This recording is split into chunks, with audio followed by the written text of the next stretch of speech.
శ్రీమాత్రే నమః. హిందూ బంధువులందరికీ నమస్కారం. ఈరోజు మనం ఈ వీడియోలో తిరుప్పావై అంటే ఏమిటి మరియు పాశురముల యొక్క సంపూర్ణ భావార్థం ఇప్పుడు మనం చెప్పుకుందాం. తిరుప్పావై అంటే ఒక అద్భుతమైన వేదాంత గ్రంథం. భగవంతుణ్ణి సులభంగా అందించగలిగే సాధనా మార్గం. తిరు అంటే శ్రీ అని, పావై అంటే పాటలు లేక వ్రతం అని అర్థం. కలియుగంలో మానవ కన్యగా జన్మించి గోదాదేవిగా ప్రఖ్యాతమైన ఆండాల్ భగవంతుణ్ణే తన భర్తగా భావించి ఆయన్ను చేపట్టడానికి సంకల్పించిన వ్రతమే తిరుప్పావై వ్రతం.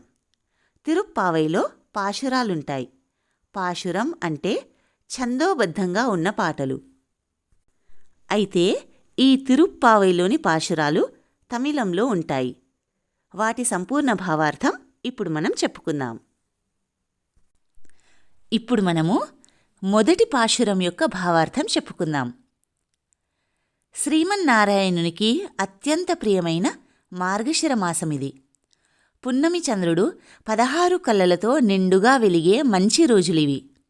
కాత్యాయని వ్రతము చేయ సంకల్పించి వ్రతస్నానము చేయుటకు మాతో రాదల్చిన వారందరూ రండి. విశేషమైన ఆభరణములు కల పడుతులారా, సిరులు పొంగిపొరలే వ్రేపల్లెలో జనించిన యుక్త వయస్కులైన పడుచులారా రండి. క్రూరమైన వేలాయుధము ధరించి గొప్ప పనులు చేయువాడు అయినటువంటి నందగోవుల కుమారుడు, విశాలమైన అందమైన కన్నుల యశోదాదేవి ముద్దుల బాలసింహము, నల్లని మీను ఎర్ర కలువలు కన్నులు గల దొర, సూర్యచంద్రులను పోలిన అందమైన ముఖము కలవాడైనటువంటి కృష్ణునిగా అవతరించిన నారాయణమూర్తి వ్రతము చేయదలిచిన మనకు పరా అనే వాద్యమును తప్పక ఇస్తాడు. లోకులందరూ కీర్తించే విధంగా ప్రవేశించండి అనగా ఈ పాశురములో గోపికలు వ్రతమునకు తగిన సమయము అనాయాచితంగా లభించింది అని ఆనందం వ్యక్తం చేస్తున్నారు. ఇప్పుడు రెండవ పాశురం యొక్క భావార్థం తెలుసుకుందాం. వ్రేపల్లెలో నివసించుచు సుఖించు గోపికలారా, మనము ఆచరించే వ్రతములో ఆచరించాల్సిన విధులు వినండి. పాలకడలిలో శయనించిన పరమపురుషుని పాదముల వైభవము గానము చేద్దాము. నీతిని గాని పాలను గాని ఆస్వాదించుట మానివేద్దాము. ఉదయముననే వ్రతస్నానము చేద్దాము. కన్నులకు కాటుక ధరింపము. తలలో పువ్వులు ముడువము. పెద్దలు కూడదు అనిన పనులు చెయ్యము. ఒకరి గురించి కఠినమైన పలుకులు చాడీలు పలుకము. అతిథి అభ్యాగతులకు మన శక్తిని అనుసరించి దానము చేసి జీవనము ధన్యమగుటకు తెలుపబడిన 6 విషయములు ఎరిగి సుఖించెదము. ఇదే మనం ఆచరించే అద్వితీయ వ్రతము. అనగా ఈ పాశురములో వ్రతమునకు అంగములైనటువంటి నియమములు వివరించుట జరిగింది. ఇప్పుడు మూడవ పాశురం యొక్క భావార్థం తెలుసుకుందాం.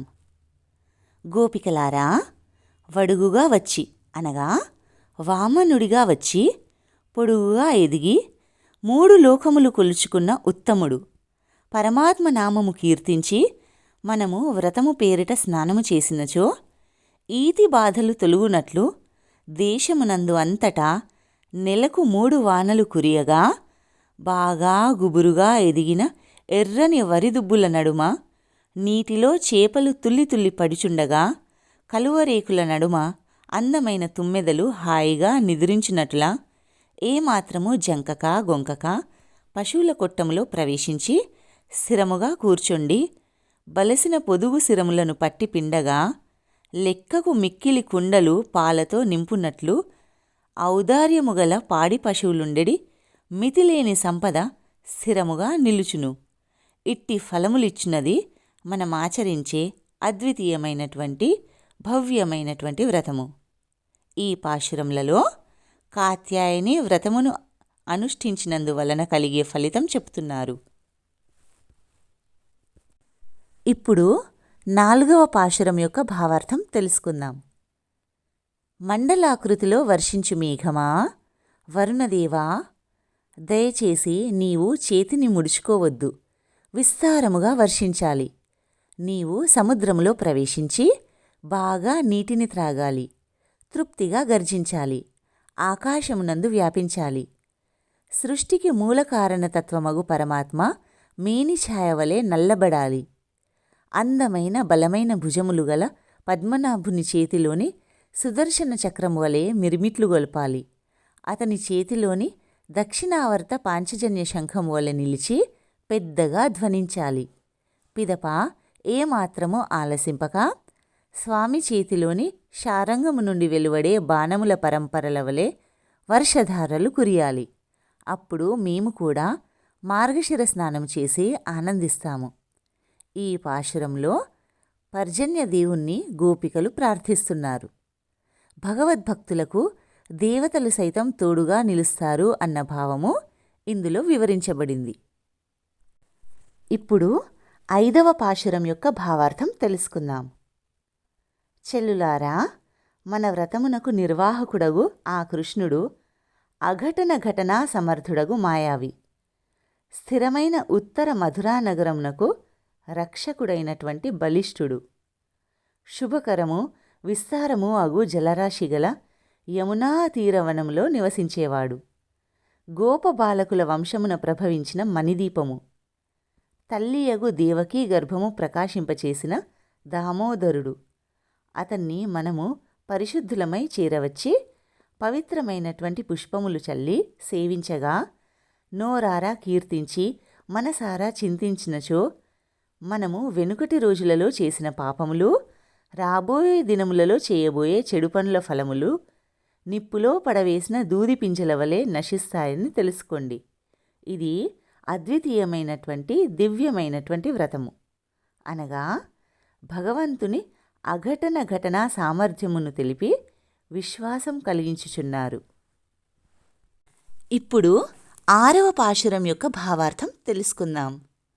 ఓ గోపికా, పక్షులన్నీయు కలకలమని ఒకదానిని ఒకటి పిలుచుకుంటున్నవి చూడు.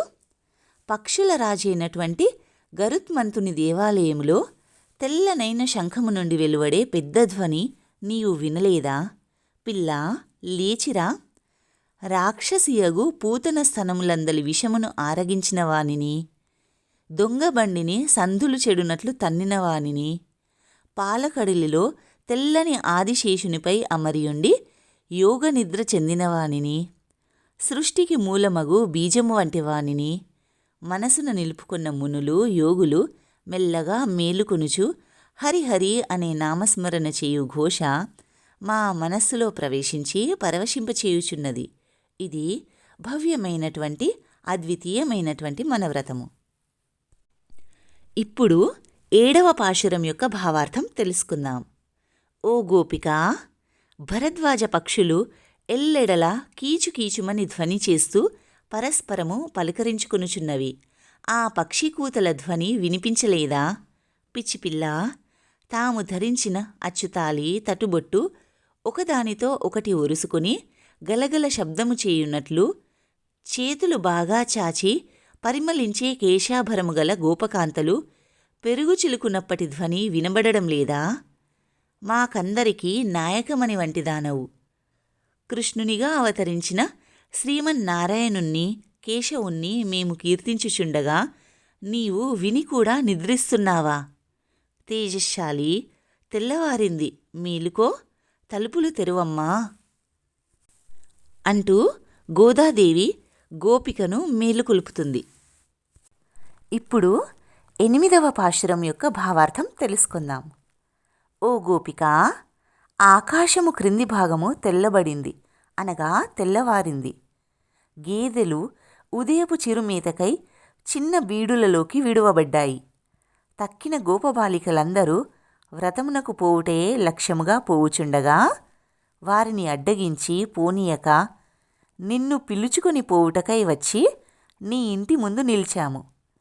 భగవంతుని యందు కుతూహలము, మా యందు వేడుక గల పిల్ల, లేచి రావమ్మా, అతన్ని కీర్తిద్దాము, పరా అనే వాద్యమును పొందెదము. గుర్రము రూపమున వచ్చిన కేశి దౌడలు చీల్చిన వానిని, చానూర ముష్టికులను మల్లురను మట్టి గరిపించిన వానిని, దేవాది దేవుణ్ణి మనము చేరి సేవించినచో అతడు ఓహో ఓహో అని ఆతృతపడి మనము వచ్చిన పనిని విచారించి దయచూపుతాడు. ఇదే అద్వితీయమైనటువంటి మన వ్రతము. ఇప్పుడు 9వ పాశురం యొక్క భావార్థం తెలుసుకుందాం. స్వభావ సిద్ధమైన మన్నులు తాపిన మేడలో చుట్టూ దీపములు వెలుగుచుండగా, సుగంధభరితమైన ధూపము వ్యాపించగా, స్పర్శ మాత్రమున సుఖము కలిగించే శయ్యపై నిదురించే మామ కూతురా, మనులు పొదిగిన తలుపు గడియ తెరువమ్మా. అత్తయ్య, మీరైనను ఆమెను మేలుకొల్పరా? అయ్యో, మీ కుమార్తె మూగదయిందా, చెవిటిదయిందా, లేదా సోమరితనమా? కాకుంటే ఇంత మొద్దు నిద్రకై ఎవరైనా మంత్రించారా ఏంటి? కావలి ఉంచారా? చిత్ర విచిత్రములైన కర్మలు ఆచరించువాడు అని, మాధవుడు అని, వైకుంఠుడు అని పలు రకములుగా నామములను పలుకుచున్నాము. ఇదే ఒక అద్వితీయమైనటువంటి మా వ్రతము. ఇప్పుడు 10వ పాశురం యొక్క భావార్థం తెలుసుకుందాం. శ్రీకృష్ణుని ఇంటికి పొరుగున ఉండుటకు నోము నోచి పుట్టినదానా, స్వర్గ సుఖానుభవం పొందనోచినదానా, అదృష్టవంతురాలా, మా పిలుపునకు బదులైనా చెప్పరాదా, తలుపైనను తెరవరాదా? పరిమళించే తులసిని శిరస్సున ధరించే శ్రీమన్నారాయణుడు మనందరి స్తోత్రములకు పరవశించి పరా అనే వాద్యమును ఇవ్వగలడు. పుణ్యముల పంటయగు అతని చేత ఒకానొకనాడు మృత్యువు నోటబడిన కుంభకర్ణుడు నిద్రపోవుటయందు పోటీపడి నీ వలన పరాజయం పొంది తనకు తానే నీకు మొద్దు నిద్దుర స్వయంగా ధారపోశాడా ఏంటి? ఇంతటి సోమరితనమా? మా అందరికీ ఆభరణం వంటిదానా, నీవు మెలకువ తెచ్చుకుని సావధానంగా లేచిరమ్ము, తలుపు తెరువుము.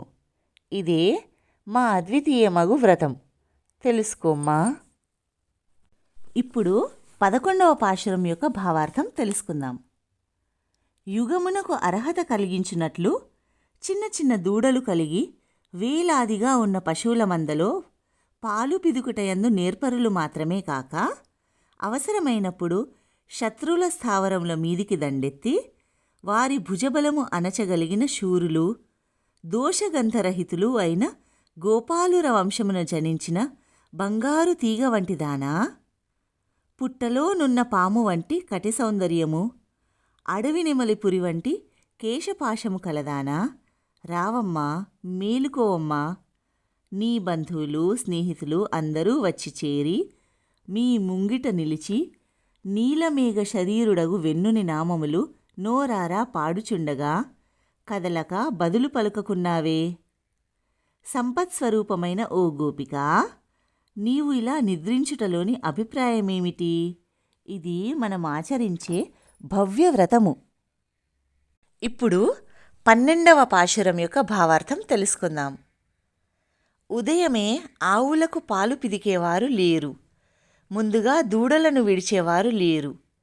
పాలు చేపుటచే పొదుగు భారమై తమ దూడలు దూరంగా ఉన్న బాధతో వాని అందలి వాత్సల్యము చేత అరుస్తూ అవి తమ పొదుగులో మూతిపెట్టినట్లు భావన చెంది ఏకధారగా పాలు స్రవించుచుండగా ఇల్లంతయు తడిసి నాని బురదగా మారుచున్నది. అంతటి గొప్ప పాడి సంపద కలవాని ముద్దుల చెల్లెలా, నీ ఇంటి ముంగిట నిలిచాము. తలలపై ఉదయపు మంచు ధారలుగా పారుచున్నది. మేము అలనాడు అందమైన లంకానగరమునకు అధిపతి అయిన వాని వైభవము, క్రోధావేశమున మట్టి గరిపిన మనసును ఎన్నగా వచ్చే శ్రీరామచంద్రుని గుణగానము చేయుచున్నాము. నీవు మాత్రము నోరు తెరవవేంటి? ఇకనైనను పడక వదిలి లేచి రామ్మా. ఇదేమి మొద్దు నిద్దుర తల్లి? ఈ విషయము ఊరి వారందరికీ తెలిసిపోయింది. చాలు చాలు, ఇక రమ్ము. ఇది మనమందరము ఆచరించే అద్వితీయమైనటువంటి వ్రతము. ఇప్పుడు 13వ పాశురం యొక్క భావార్థం తెలుసుకుందాం. కొంగరూపమున వచ్చిన బకాసురుని దౌడలు చీల్చి చంపిన కృష్ణుని, దుర్మార్గుడగు రాక్షసరాజు రావణుణ్ణి అవలీలగా గిల్లిపారవేసిన శ్రీరామచంద్రుని పరాక్రమాదులను స్తోత్రం చేయుచు మన తోటి గోపికలందరూ వ్రతమునకు నిర్దేశించిన వేదీస్థలమునకు చేరారు. శుక్రనక్షత్రము ఉదయింపగా బృహస్పతి తార అస్తమించింది. గ్రామ పక్షులు ఆహార సంపాదనం కొరకు కిలకిలలాడుచూ బయలుదేరినవి. లేడి కన్నుల వంటి సౌందర్యము కల కన్నులు కలదానా? ఈనాడు తాపం తొలగునట్లు చల్లని మడుగులో పూర్తిగా మునిగి స్నానము చేయక ఇంకను మంచం మీదనే శయనించి ఉన్నావా? మృదు స్వభావం కలదానా? ఇంతటి మంచి రోజున కపటము విడిచి మా అందరితో కలియుటకు రమ్ము. ఇది ఒక అద్వితీయ వ్రతము. ఇప్పుడు 14వ పాశురం యొక్క భావార్థం చెప్పుకుందాం. పరిపూర్ణురాలా, నీ ఇంటి పెరటి తోటలోని దిగుడు బావిలో ఎర్ర కలువలు వికసించినవి, నల్ల కలువలు ముకులించుకున్నవి. జీగురు రంగు రాతిపొడి అద్దిన కాషాయ వస్త్రములు ధరించిన సన్యాసులు, మఠాధిపతులు, తెల్లని దంతములవారు కుంచెకోల అనే దేవాలయపు తాలపు చెవుల గుత్తిని తీసుకుని దేవాలయముల వంక కదులుచున్నారు. మా అందరినీ ముందుగా నేనే మేల్కొలుపుతాను అని బీరములాడి ప్రతిజ్ఞలు చేసిన పూర్ణురాలా, సిగ్గు వదిలినదానా, మాటల చమత్కృతి కలదానా, లేచి రావమ్మా. శంఖము చక్రము ధరించిన వానిని పంకజనేత్రుణ్ణి మేము స్తోత్రము చేయుచుండగా మా తోడ కలియుటకు రమ్ము. ఇది మనమాచరించే అద్వితీయమైనటువంటి వ్రతము. ఇప్పుడు 15వ పాశురం యొక్క భావార్థం తెలుసుకుందాం. ప్రక్క ఇంటి వద్ద గోపికల మాటల అలికిడి విన్న మరొక గోపిక నిద్రలేచి గానం మొదలుపెట్టింది. ఆమెను ఈ విధంగా పిలుస్తుంది. బయట నుండి, ఏమే లేత చిలుక, ఇంకా నిద్రిస్తున్నావా అని అడిగింది. అప్పుడు లోపల నుండి ఆ గోపిక, నన్ను అలా పిలువవద్దు, మీరే పరిపూర్ణత గల గోపకాంతలు, ఇదో వస్తున్నాను అని అన్నది. అప్పుడు బయట నుండి, సరే సరే, మాటల కట్టు నేర్పుగల నీ మాటలు, నీ నోటి పదును ఎప్పుడో మేము తెలుసుకున్నాము అని అనగా లోపల నుండి ఆ గోపిక, మాటలు మాట్లాడుటలో మీరే సమర్థుల్లేండి, ఒంటరిదానను నేనే అవుతాను అని అన్నది. అప్పుడు బయట నుండి ఆండాలు, సరి సరి, నీవు వెంటనే వెలుపలికి రమ్ము, నీకు వేరే పనేంటి అని అన్నది. అప్పుడు లోపటి నుండి ఆ గోపిక, మన గోపికలందరూ వచ్చారా అని అడిగింది. అప్పుడు బయట నుండి, అవును, అందరూ రానే వచ్చారు, నీవు బయటకు వచ్చి చూసుకో, లెక్కించుకో అని అన్నది. అప్పుడు ఆ గోపిక బయటకు వచ్చింది. బలమగు కువలయా పీడమును చంపినవాడు, కంసాది శత్రువుల కసిమసంగినవాడు, అతి మానుష చేష్టలు గల శ్రీకృష్ణ భగవానుని గుణగానము చేయుటకు బయలుదేరుదాము అనుకుంటూ వాళ్ళందరూ బయలుదేరారు. ఇప్పుడు 16వ పాశురం యొక్క భావార్థం తెలుసుకుందాం. గోపికలందరూ అందరినీ పురస్కరించుకొని నందగోపుల ఇంటికి చేరారు. గోపకులం వారందరికీ నాయకుడైన అద్వితీయుడగు నందుల వారి భవనమును రక్షించు స్వామి, మాకు లోనికి పోవడానికి అనుమతిమ్ము. జెండా రెపరెపలాడే తోరణముచే అలంకరించబడిన సింహద్వారమును రక్షించువాడా, మనులు పొదిగిన ఈ సింహద్వారపు తలుపుల గడియ నీవే తెరువుము. సజాతీయులమగు వ్రేపల్లెవారము, పిన్న వయస్సువారము, మణివర్ణుడైన కృష్ణుడు మాకు శబ్దించే పరా అనే వాద్యము ఇస్తానని నిన్ననే మాట ఇచ్చాడయ్యా. అందుకే పరిశుద్ధమైన భావముతో కదిలి వచ్చాము.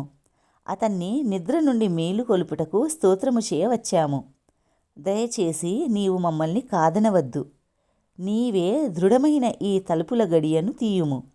ఇది మా అద్వితీయమగు వ్రతము. ఇప్పుడు 17వ పాశురం యొక్క భావార్థం తెలుసుకుందాం. వస్త్రములను, చల్లని నీటిని, రుచికరమైన భోజనమును విరివిగా ఉదారముగా దానము చేయుటలో ప్రసిద్ధుడా నందగోపస్వామి, మేలుకో.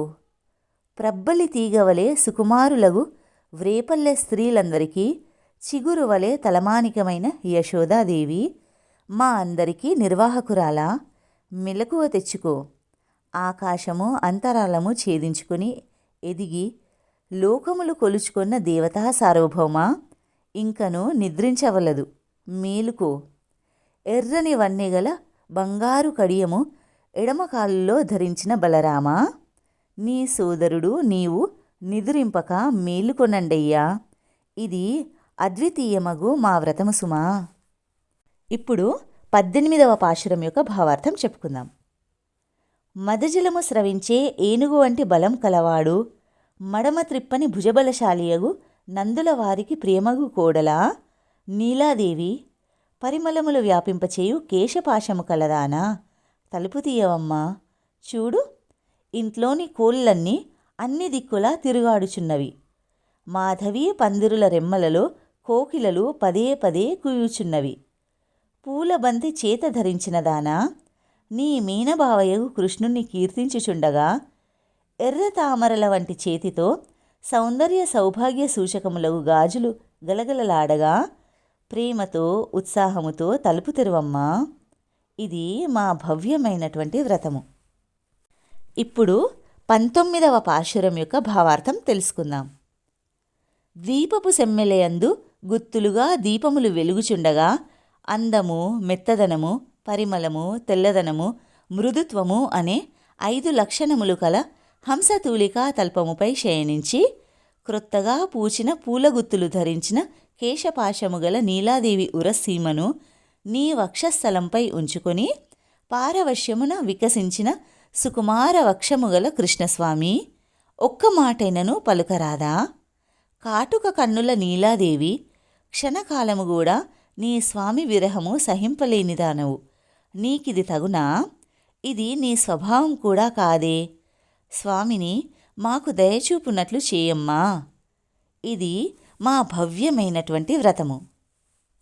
ఇప్పుడు 20వ పాశురం యొక్క భావార్థం తెలుసుకుందాం.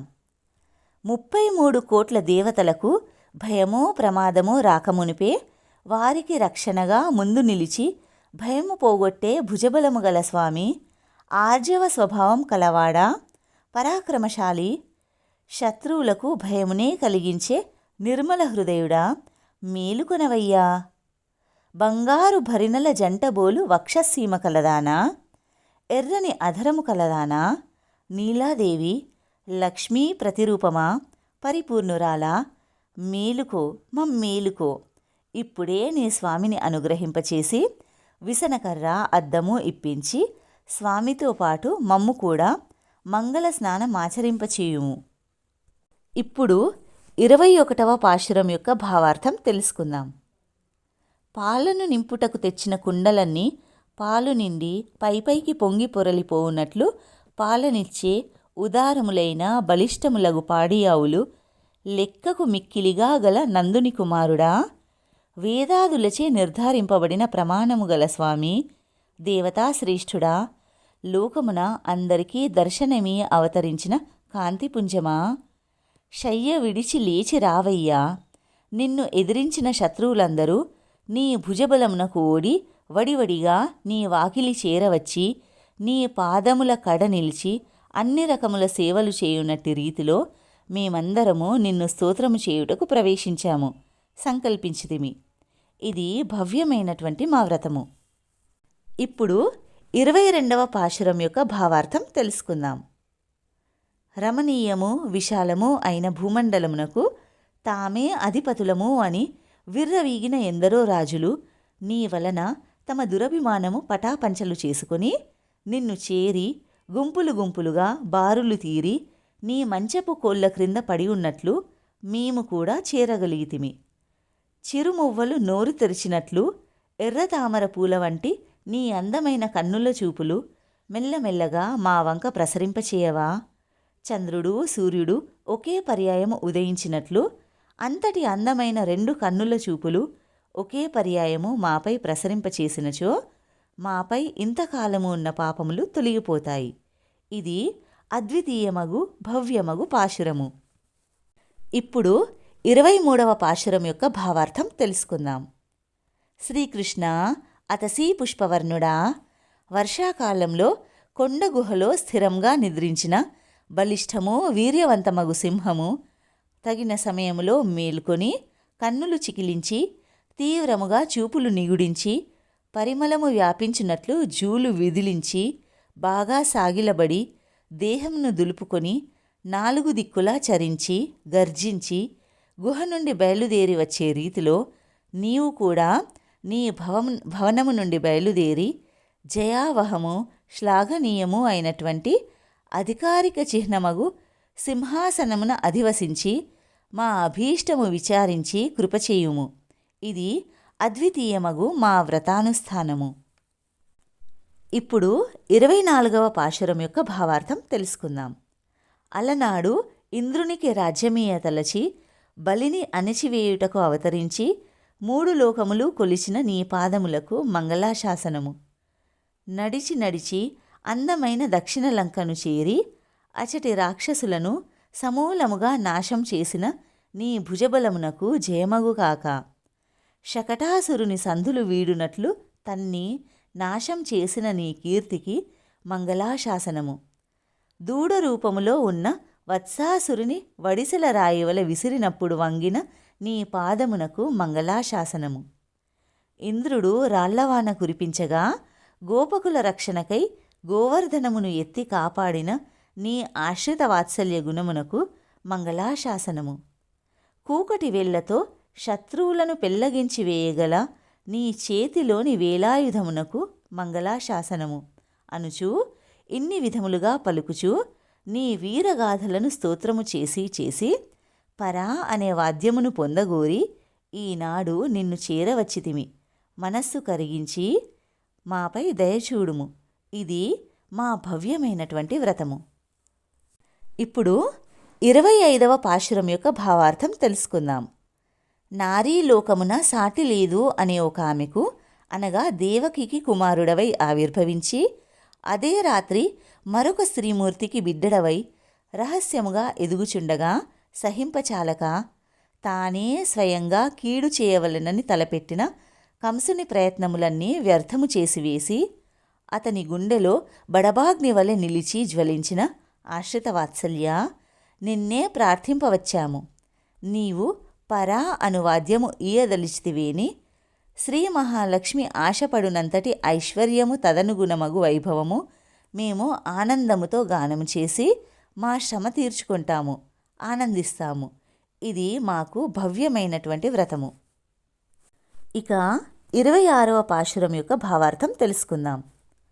ఆశ్రిత వాత్సల్యము గల స్వామి మణివర్ణ, మా పూర్వీకులు పెద్దలు అనుష్ఠించిన రీతిలో మార్గశీర్ష వ్రత స్నానము చేయ సంకల్పించిన మాకు కావలసిన పరికరములు ఏవి అని అడిగినచో చెప్పెదము వినుము.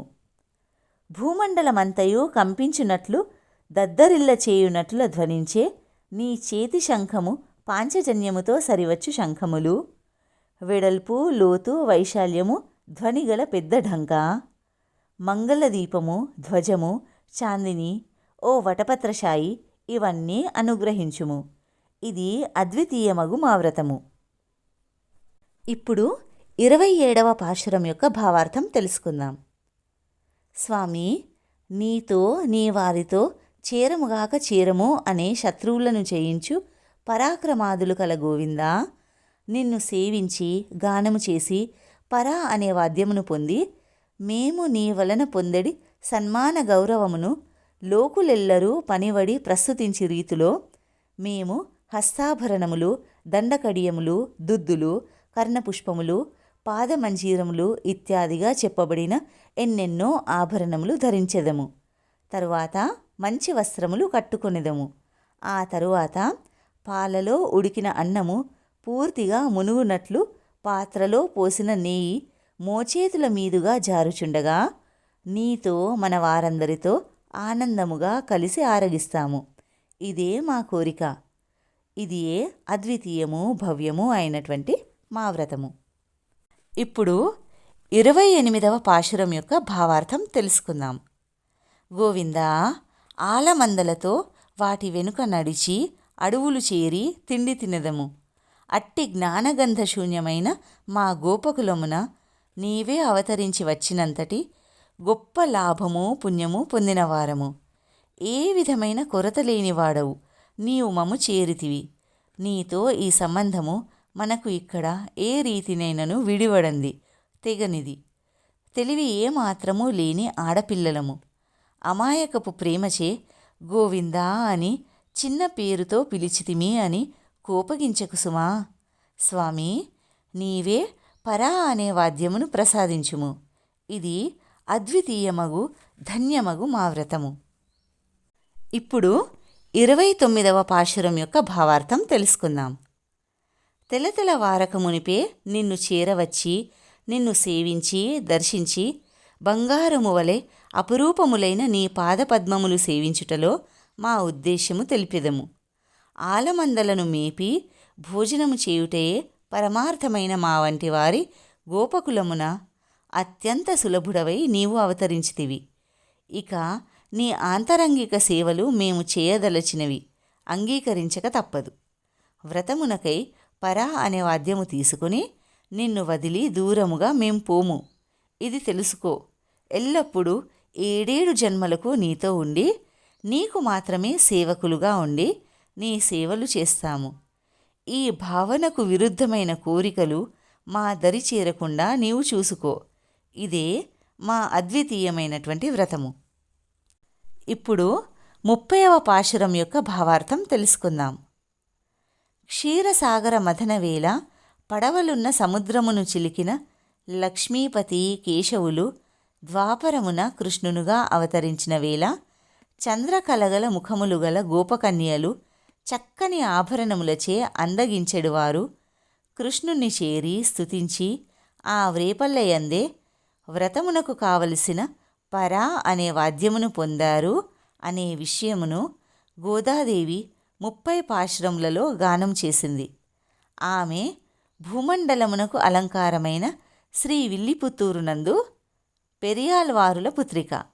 ఆమె గానము చేసిన ప్రాచీన తమిళ భాషలోని పాశురములు 30 వరుస తప్పక భావము చెడక ఈ భూమండలమున కేవలము పాశురములు చదివేవారైనను కొండల వంటి అందమైన 4 భుజములు, ఎర్రని కన్నులు, దివ్య ముఖమండలం కల లక్ష్మీపతి కటాక్షమును ఎల్లప్పుడూ పొంది సుఖించగలరు. ఇదే మా వ్రతము. దేవాదిదేవుడైన శ్రీకృష్ణ పరమాత్ముని కృపాకటాక్షాలు ఆశీస్సులు సదా మనందరిపై ఉండాలని కోరుకుంటూ స్వస్తి. జై శ్రీకృష్ణ. ఆండాల్ తిరువడిగలే శరణం.